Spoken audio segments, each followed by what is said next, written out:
What's up, guys? Welcome to Inside the Ten. Joining me is Cork Admirals head coach Alan Lomasney. Alan, thanks for joining us. How are you? I'm good, Jimmy. Thanks for having me on. Uh, the Admirals are 3-0 on the season now after coming off a tough win against the Knights on the road. How do you feel the season's going so far for you?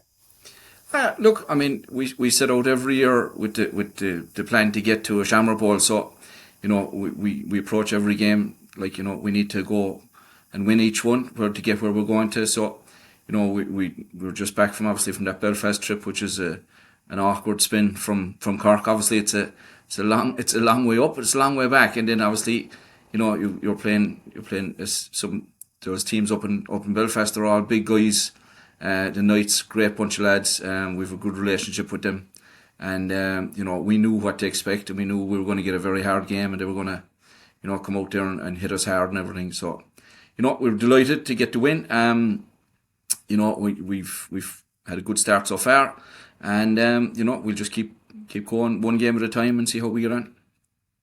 You're almost at the halfway point of your season now, so I don't want to cast any aspersions here, but are you looking? Do you think at an undefeated season, 8-0, or what's your vision for the second half of the season now?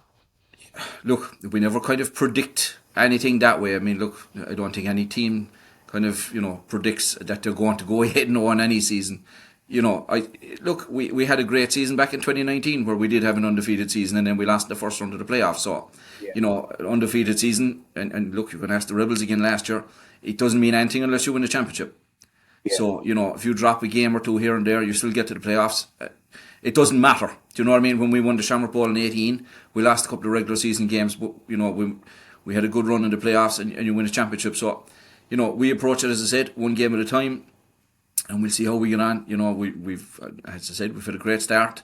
We're working hard. The lads are putting in the effort and putting in the time, and, we'll keep going, and, we can only play what's in front of us, and we'll approach each game bit by bit. you mentioned the Admirals' last Shamrock appearance there, which did indeed come in 2018. Before that, it was 2007, which was a loss. So, is 2023 the year that the Leesiders get back to the championship game? Look, you wouldn't know. I mean, we had we won the AFL one ball in 16, and we've had four straight youth championships. So, we have been winning things anyway over the last while. So, yeah, we'd love to be back at the Shamrock Bowl. As I said, that's our aim every year is to get to the Shamrock Bowl. I mean, if you don't set out to try and win a championship, then considering the amount of time we all put into this, then I don't see why you'd be doing it if you're not out to win a championship. It would be great if we could, but again, there's a lot of football yet to be played. We're only 3 games in. There's another 5 regular season games to go yet. It could all go horribly wrong just as easily as it could go right. So, you mentioned the first round playoff exit there last season. Have you, as a coach, changed your approach this season in how you drill your players or your coaching philosophy, or is it business as usual and just hope things go right this year? Well, see, I suppose last year was different because we were coming back from COVID. We had a long break, and you had players that hadn't played football. We had new players coming in. We started an awful lot of rookies last year, and we had a slew of injuries towards the end of the season. I mean, we went into the semi final with our starting halfback, 2 of our starting receivers. Our quarterback was a game time decision. So we knew we were going into it with one hand behind our back, and Yeah. we still said, look, there's nothing you could do about that. Every team goes through injuries, and you have ups and downs in the season. Um, you're trying to keep guys healthy and hope that they're going to be fit for games. I don't think you really change your. I mean, we've won an awful lot of games since we came back up to the Premier Division. Absolutely. Yeah, and we've been to the playoffs every year since we came back up. So I think what our way of doing things is fine. It just comes down to availability of bodies, whether that's through injury or through work or whatever the case may be, or family. You just hope that you have everyone available when you do get to the business end of the season, and Yeah. you give it your best shot. But I think we've always approached the coaching the lads the same way. We've a good group. We get on very well with them, and we all have an understanding of what we want to do and what we expect.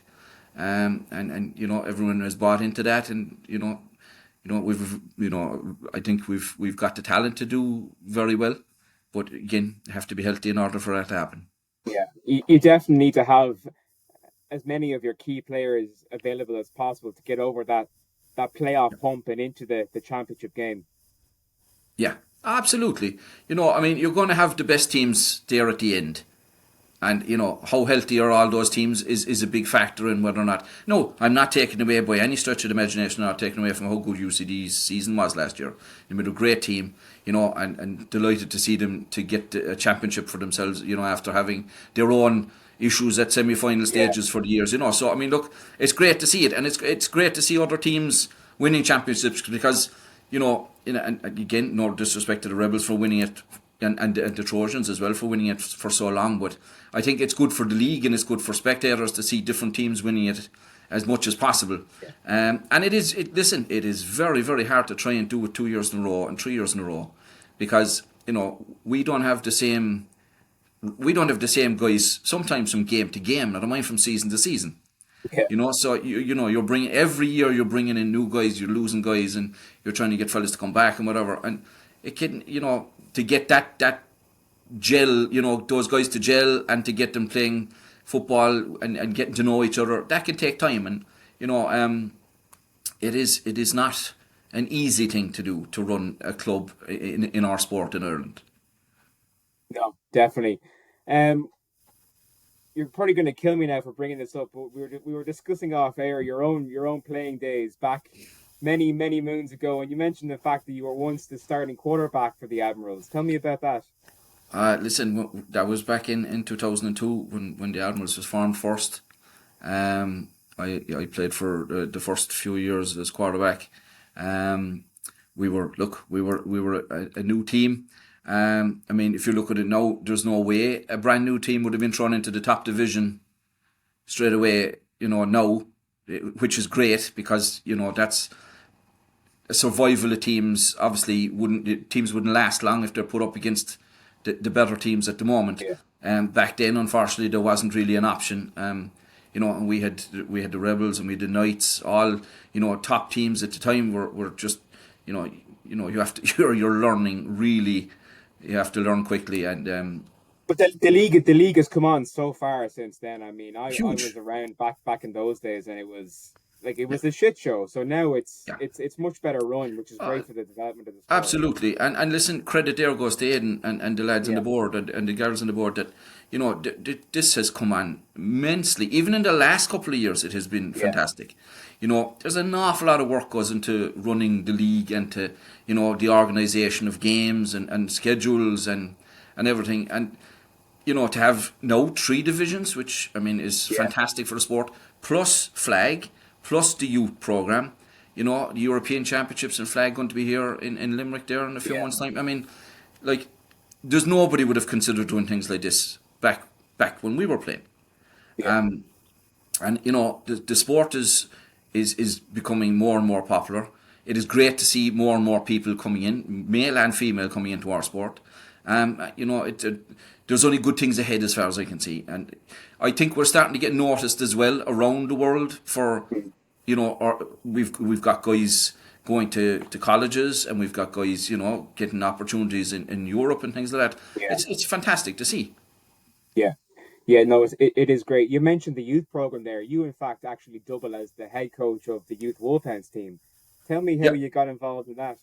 Well, I'm the the Admirals youth coach since we started our youth program back in 17 as well, and there was a discussion last year about an under 19s Wolfhounds team and set up to try and get a program off the ground and to get it started and whatever. And Alan, the director of the national team, he approached me and he said, "Look, would I be interested in what my thoughts on it were?" And I said, "Listen, I know all of the coaches in the other teams, and because the one thing with the youths is, I suppose there's a bit of an innocence there that you don't have maybe at the senior level where they're all just eager to get to know each other, talk to each other, and whatever."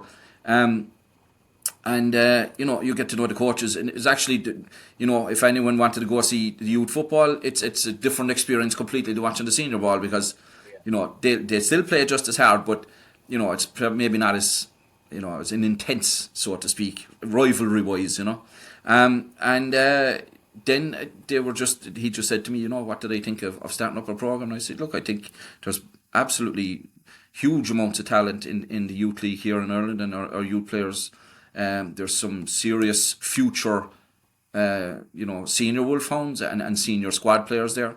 So then he just, we had a couple of conversations, and he said, would I be interested in taking it on? So I said, yeah, I would be. And our first game is in the Energia Stadium on 25th of August this year against That's part of the part global of the football yeah tournament. part of Yeah. the gift program, Who yeah, are we and actually we're scheduled playing the against? community school in Naples from Florida.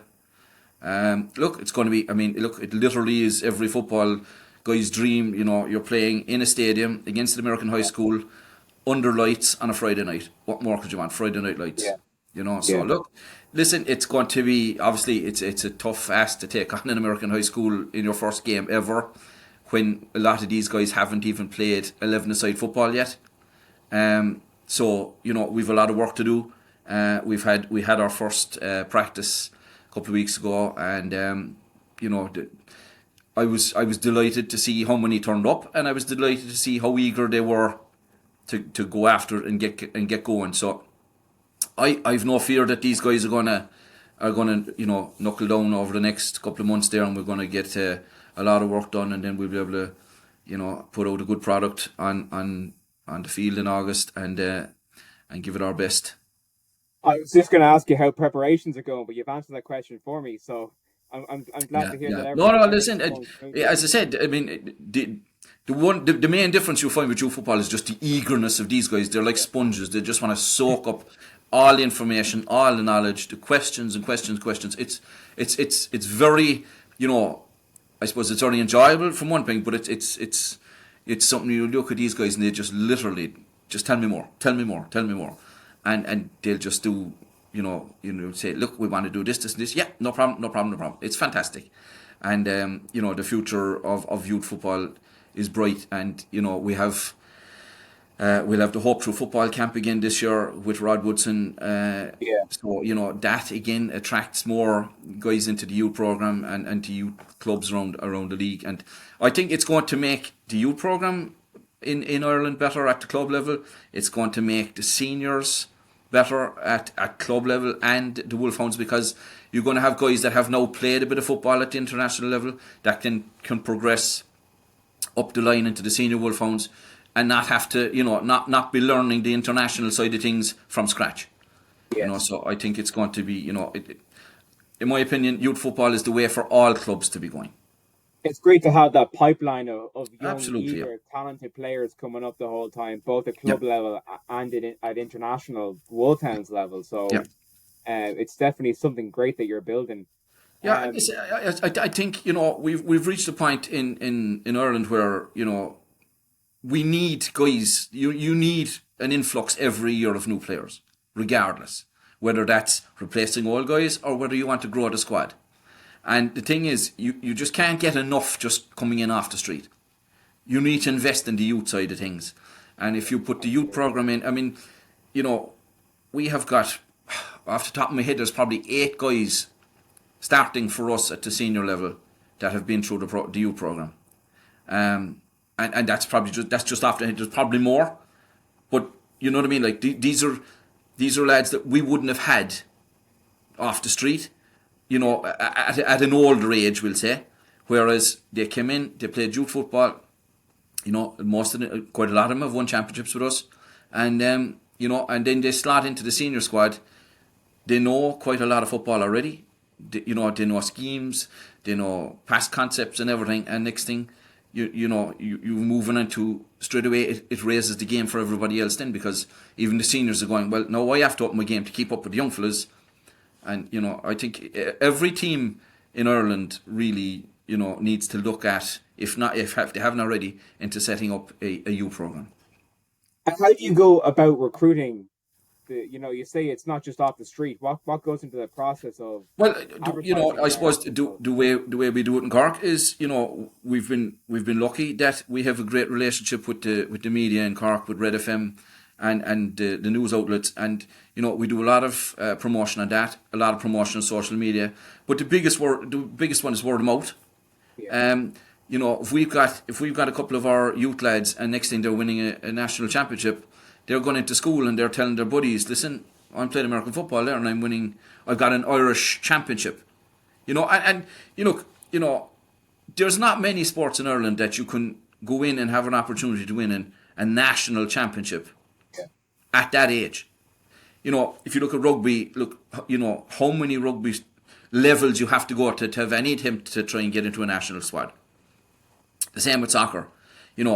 Yes, we've a smaller pool of people, but the opportunities to get to a higher place are there.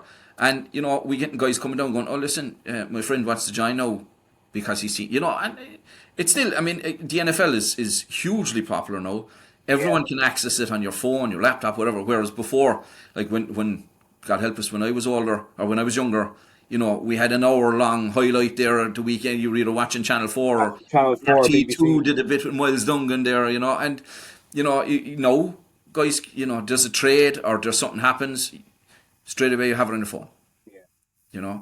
And I think it's a fantastic thing then, because all of these young fellas are watching this, and they're, we get texts and messages on social every week. Have you youth team? Have you youth team? Have you youth team? So, there's lots of different ways of doing it. I was doing classes in a secondary school for transition years, teaching them football. We got a couple of lads out of that as well. So, there's plenty of ways of approaching it if you put a small bit of time into it. Yeah, absolutely. And tell me, Alan, you've been around the league in some shape or form now, mostly as a head coach for over 20 years. What's your favourite football memory, if you have one?